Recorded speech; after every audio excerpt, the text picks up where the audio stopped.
Bom dia a todos.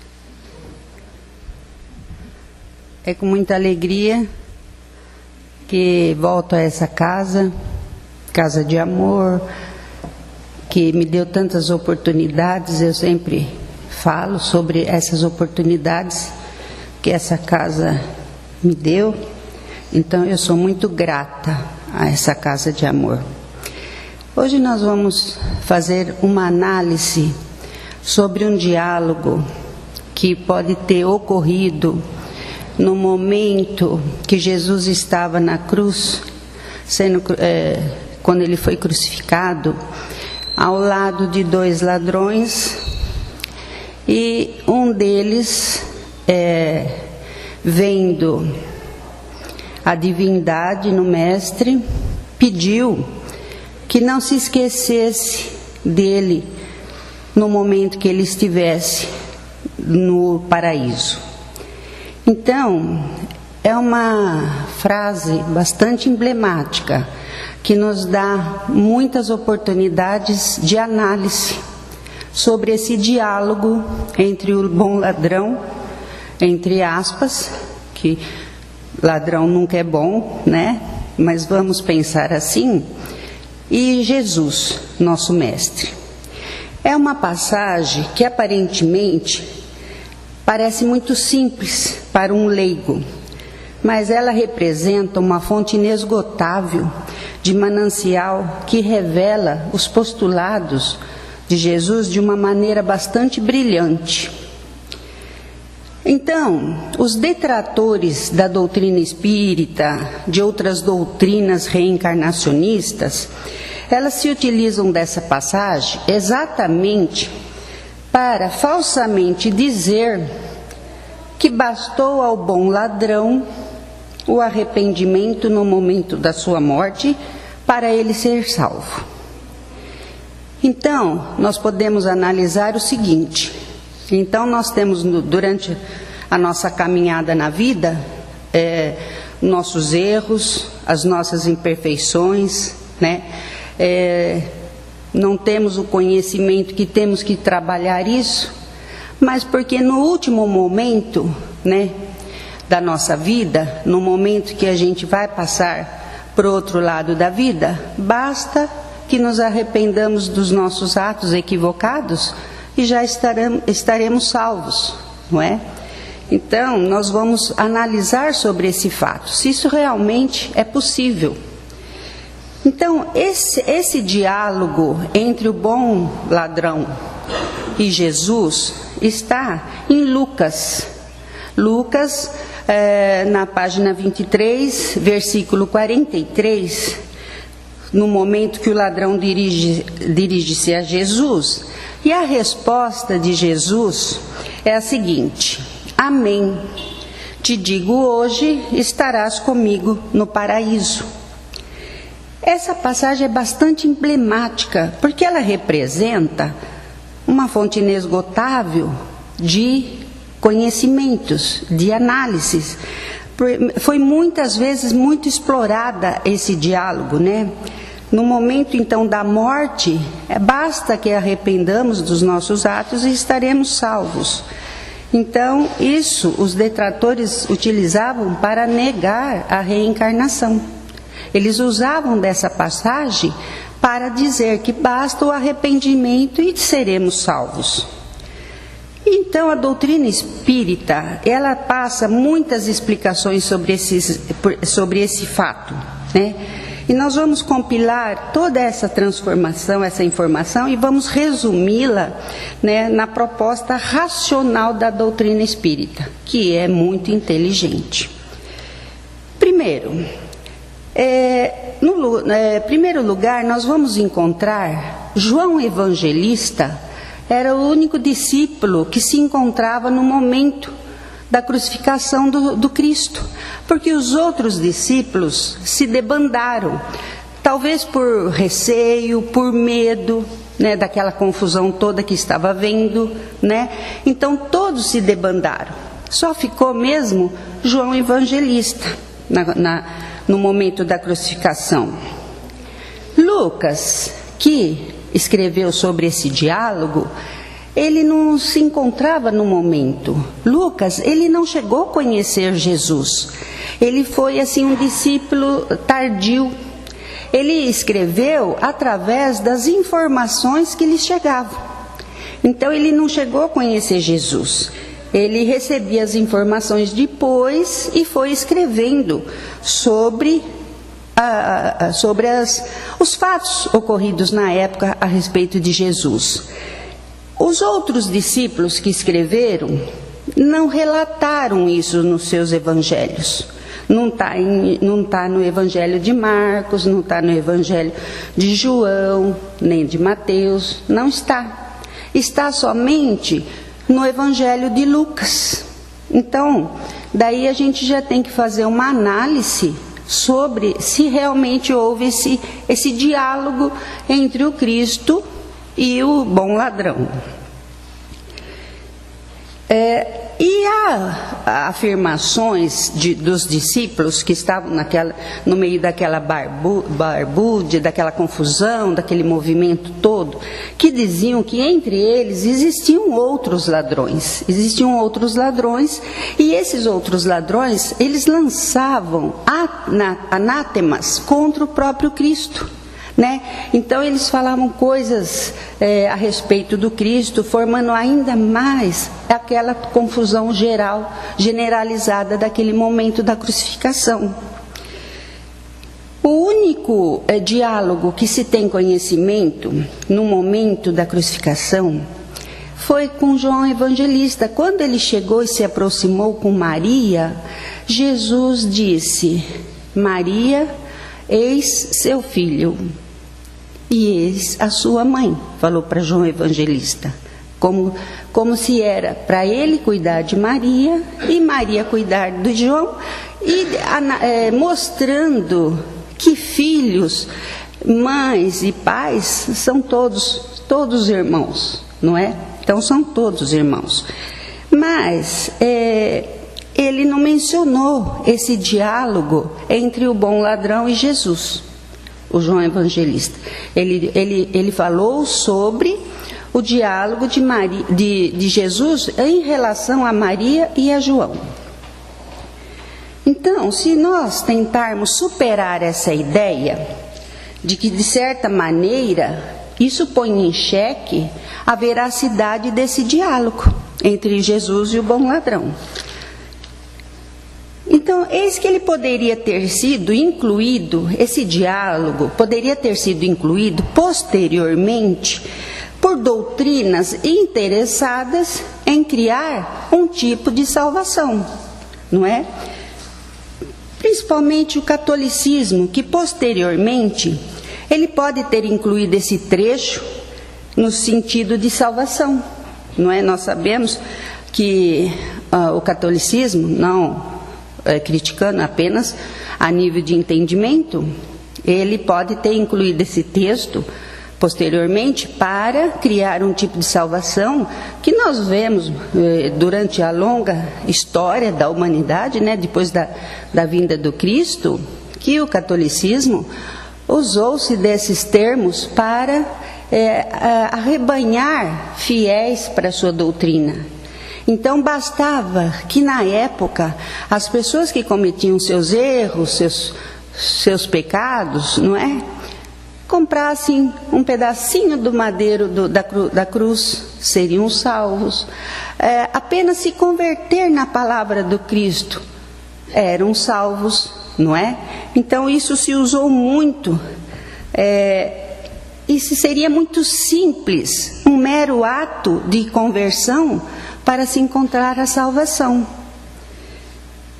Mas nós não vamos adentrar esses méritos e dizer que talvez Lucas tenha errado. Pode ser que ele não tenha posto isso nos seus textos, Então não vamos entrar nesse mérito do análise de que se Lucas estava certo ou errado. Nós vamos para uma segunda análise. Materialmente falando, há relatos que a cruz encontrava-se a uma distância do piso da terra, assim, de uns 10, 15 metros de altura. E nós já vimos, quantas vezes já observamos essa imagem do Cristo na cruz, não é? Ladeado pelos 2 ladrões, que a gente percebe nitidamente que materialmente há uma distância razoável, né? Entre o chão e a altura da cruz. Então, se nós considerarmos o barulho, a confusão do momento, a gritaria histérica do povo, a altura da cruz, a fraqueza física do mestre no momento que antecede a sua desencarnação, não é? Se considerarmos que as pessoas próximas ali ao redor pudessem estar ouvindo, elas podem ter ouvido errado, pela questão física do momento, da altura, da fragilidade do mestre. Então pode ser que elas tenham ouvido diferente se houve realmente esse diálogo entre o mestre e o ladrão. Então será que ouviram mesmo? Mesmo que tivessem ouvido, será que só Lucas teria tido essa informação? Porque os outros não mencionaram. Então, no momento, olha, veja bem, nós temos que analisar que todas as pessoas ao redor são seres humanos, seres falíveis, né? Não podemos considerar que, a não ser o mestre infalível, todos os outros eram seres infalíveis, estavam sujeitos a um erro, podem ter entendido errado, pode ter distorcido o diálogo. Então, tudo isso, o barulho, a distância, a balbúrdia, tudo cria uma dificuldade muito severa para esse diálogo, para alguém ter entendido esse diálogo. Mas vamos imaginar que, de certa forma, ouviram, né? Que chegou a informação para Lucas. Então, nesses termos, nós temos que imaginar e superar algumas dificuldades. Por exemplo, a língua utilizada não possuía, na época, ponto, vírgula, separação de palavras, não possuía. Isso era uma dificuldade da própria língua. E então, é uma questão, inclusive, era uma questão na época, inclusive, de economia de papel, de pergaminho. Era muito difícil encontrar, era muito difícil a confecção desses pergaminhos, era difícil a gravação desses pergaminhos. Então, toda essa dificuldade tem que ser muito considerado, não é? Então, por não ter ponto, nem vírgula, nem separação de palavras, às vezes as pessoas podem ter se equivocado no entender desse diálogo, se realmente houve. Então, nesse diálogo, onde Jesus diz, em verdade vos digo hoje, : estarás comigo no paraíso. É diferente de dizer, em verdade vos digo, : hoje estarás comigo no paraíso. É totalmente diferente, não é? Porque são situações diversas. Na primeira, nós vamos encontrar uma afirmação. Em verdade vos digo hoje, : estarás comigo um dia no paraíso.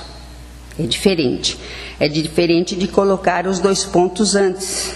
Em verdade vos digo, : hoje estarás comigo no paraíso.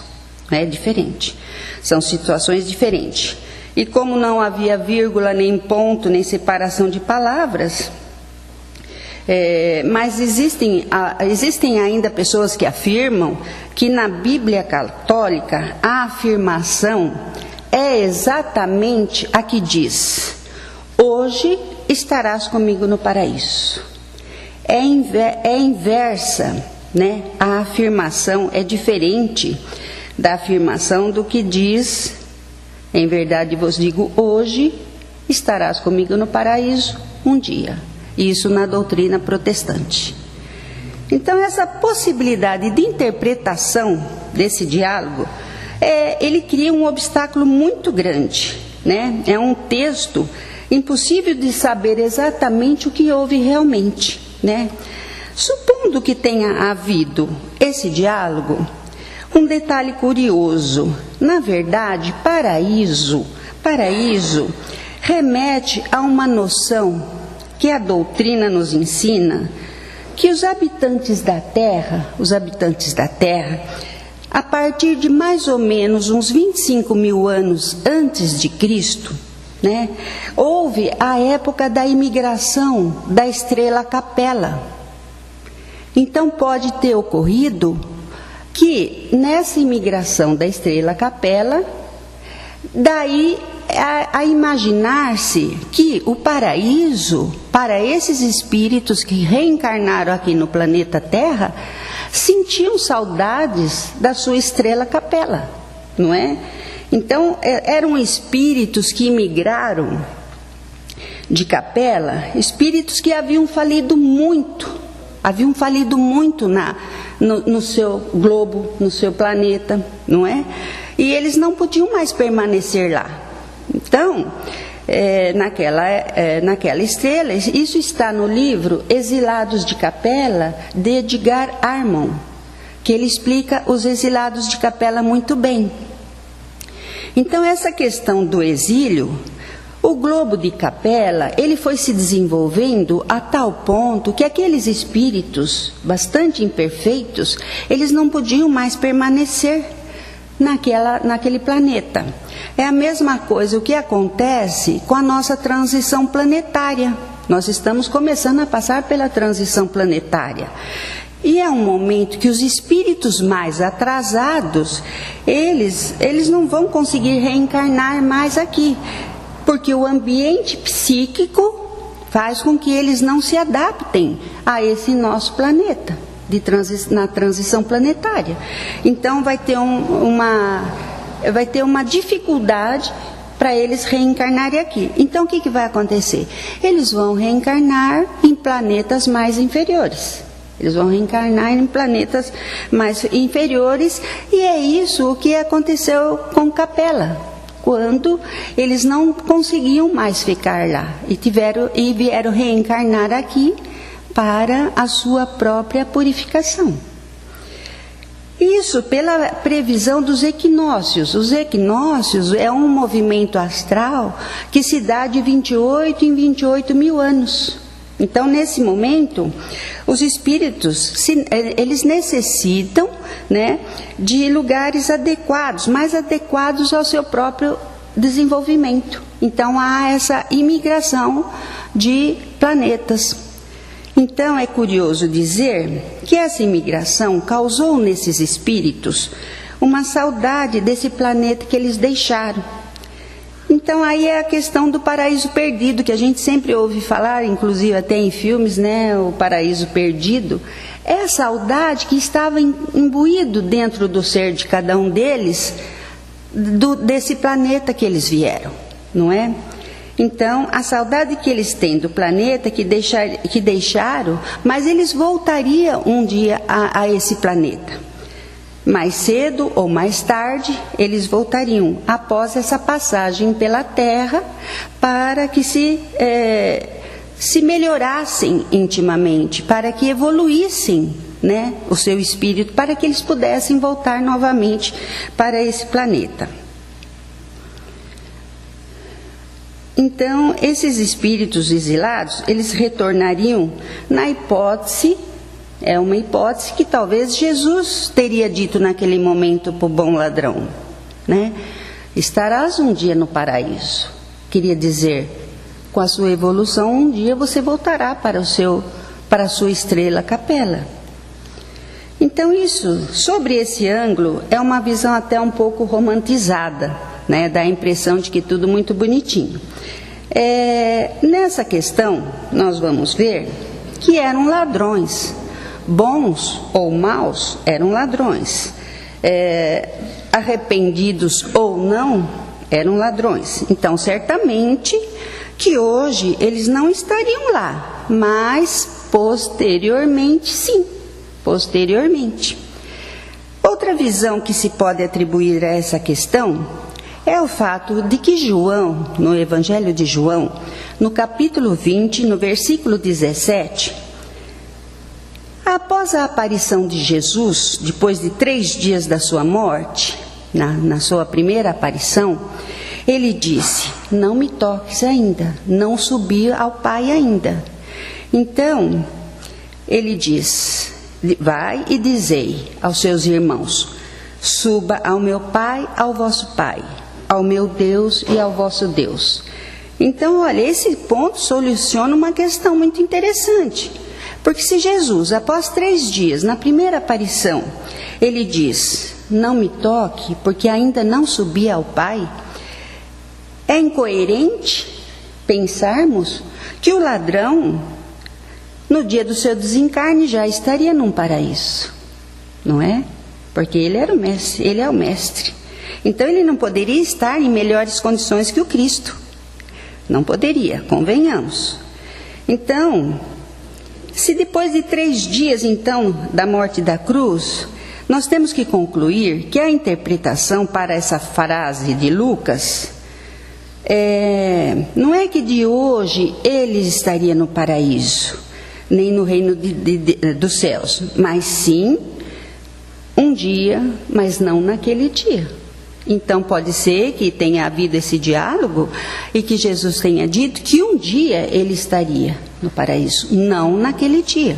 Porque Jesus, depois de 3 dias, ele fez a primeira aparição e disse que não tinha subido ao Pai.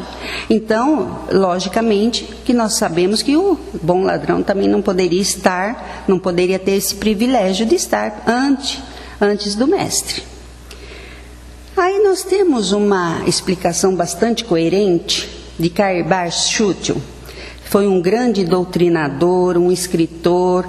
Ele se instalou aqui próximo em Matão, fez grandes divulgações da doutrina, foi muito caridoso, foi muito recriminado, evidentemente, pela Igreja Católica. Nós sabemos disso, na época que ele estava, isso foi no início do século XX, que ele se instalou em Matão, fez muita caridade, levava as pessoas para a própria casa para cuidar. Então ele foi extremamente caridoso, foi um grande divulgador da doutrina.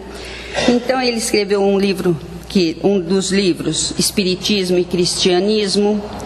Então essa expressão, que hoje estarás comigo no paraíso, segundo Schutel, não quer dizer outra coisa senão, se analisarmos bem, hoje conhecereis a imortalidade e saberás a sua condição futura e verás o mundo espiritual.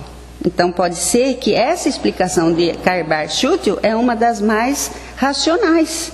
Então ele diz para o bom ladrão: hoje conhecerás a tua condição, o seu futuro, conhecerás a imortalidade da alma, conhecerás o mundo espiritual, onde te acharás, não é? Então essa interpretação de Karl é muito racional, é questão de raciocinar. Nós não podemos apenas ouvir, nós temos que analisar todo o acontecimento que se deu durante esse período. Outra conclusão. Apesar de que Jesus, ainda que Jesus pudesse perdoar aquele ladrão, como ele é muito justo e mais justo dos justos, Jesus, mais justo dos justos, ele não poderia ter facilitado o desenvolvimento daquele espírito. Ele não poderia ter facilitado, ele teria que deixar correr o ciclo normal do desenvolvimento de cada espírito, não é? Ele não poderia ser facilitador. Então, por exemplo, ele não poderia facilitar para aquele bom ladrão em detrimento às outras pessoas, não é? Então é um raciocínio a ser seguido também. E outro pensamento interessante a respeito da evolução do espírito. Por exemplo, hoje nós temos tecnologia, sabemos tudo isso. Celulares, medicina avançada, cultura, né? Então, é um direito de todos. É uma facilidade que nós temos para a nossa vida. Então, se analisarmos que em outras épocas não existia luz elétrica, a intolerância religiosa era muito mais severa do que ainda existe hoje, era muito mais severa. Então, as situações antigamente eram muito mais difíceis do que nós temos hoje, né? Então, qual que é o mérito nosso? Diferente de pessoas que viveram há 200, 300, 1000, 2000 anos atrás. Por que essa facilitação para nós hoje? Entende? Então, hoje nós temos todas essas facilidades. Então, Deus seria cruel com aquelas pessoas que nos antecederam? Não poderia ser, né? Então, a única explicação possível é que os espíritos estão sempre regressando. Sempre regressando. A reencarnação faz com que a evolução de cada espírito conquiste o trabalho de cada um. Uns demoram mais, outros demoram menos. Está a cargo de cada um. Então, o espírito, numa encarnação, ele conquista o que é de melhor para a próxima ele vir. Por exemplo, hoje o espírito planta uma árvore, a pessoa planta uma árvore, ela vai colher seus frutos posteriormente numa próxima encarnação. Então, nós temos que fazer esse trabalho dentro de nós mesmos, nos melhorando, para que nós possamos, na próxima, colher uns frutos mais leves do que essa, né? Então, Jesus referiu-se ao bom ladrão, entre aspas, né? Nesses termos. Por certo, ele não criou essa facilidade para o bom ladrão, né? Eis que essa teoria de aceitar, de ser perdoado simultaneamente, fosse verdadeiro, os outros também teriam que passar por situações menos difíceis, menos dolorosas, né? Então, todos deveriam ser agraciados por Jesus, se é que ele perdoou tão facilmente o bom ladrão. Então, todos teriam que ser agraciados também por esse amor, vamos dizer assim, de Jesus para com seus irmãos. Então, os detratores e contrários ao Espiritismo e suas doutrinas reencarnacionistas, eles se baseavam e se baseiam ainda nesses versículos para dizer que não havia necessidade do ladrão reencarnar. Pelo contrário, com essas explicações, demonstra-se toda uma exaustão mais absoluta. Mas se nós analisarmos, não é fato, não é lógico, não é racional, né? Então, pode ser que o Cristo não disse isso, ou foi mal entendido, por aquilo que nós já dissemos, pela distância, pela altura, pela fragilidade. E também por Lucas ter sido o único que relatou esse fato. Então, pode ser que essa interpretação não foi a correta. Outra coisa para que a gente faça uma análise. O dialeto era arameu na época de Jesus. E o arameu, ele é constituído de pouquíssimas palavras.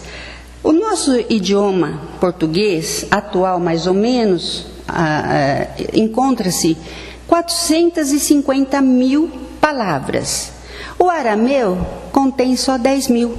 Então, já é uma coisa para se pensar, não é? Então, a interpretação naquela altura, de mais ou menos uns 15 metros, o barulho do momento, né? A falta de palavras do momento. Tudo isso colabora para que essa passagem pode ter sido fictícia, pode não ter havido essa passagem. Foi mal entendido, porque eram espíritos infalíveis, não é? E o Cristo, quando ele quis que a sua doutrina fosse passada por pessoas simples, por simples pescadores. Então, ele sabia da nossa que nós todos somos falíveis, todos os seres humanos, só o Cristo que não era falível. E ele quis que os seus seguidores seriam pessoas simples, não é? Então é possível não ter havido esse diálogo. Se houve, é possível que a interpretação não tenha sido aquela conforme dizem, não é? Então o paraíso pode não ter sido um lugar supremo, e sim aquilo que Karbar nos explicou, não é? Que ele conheceria o seu estado normal, a vida espiritual, o seu conhecimento de vidas futuras. Ele ia conhecer isso, não é? Então, porque Jesus não disse: estarás no reino de Deus, onde eu estarei. Estarás comigo no paraíso. Pode ter sido uma promessa também de que ele poderia retornar ao seu planeta, a retornar à Estrela Capella. Então, talvez tenha sido uma promessa de Jesus, para dizer que ele poderia retornar para a Estrela Capella, dependendo do seu próprio esforço, do seu trabalho em relação ao seu aperfeiçoamento moral, íntimo. Quando nós percebemos, que após 3 dias depois da morte na cruz, o Cristo apareceu e disse: não me toques, que ainda não subi ao Pai, aquilo, particularmente, é para se analisar que aquilo era uma materialização, mas não que o corpo do Cristo estivesse ali naquele momento. Então, sobre materializações, nós estamos cansados de saber que são reais. Existem muitos registros de aparições, de materializações, às vezes até tão perfeitas a poder serem palpáveis, não é?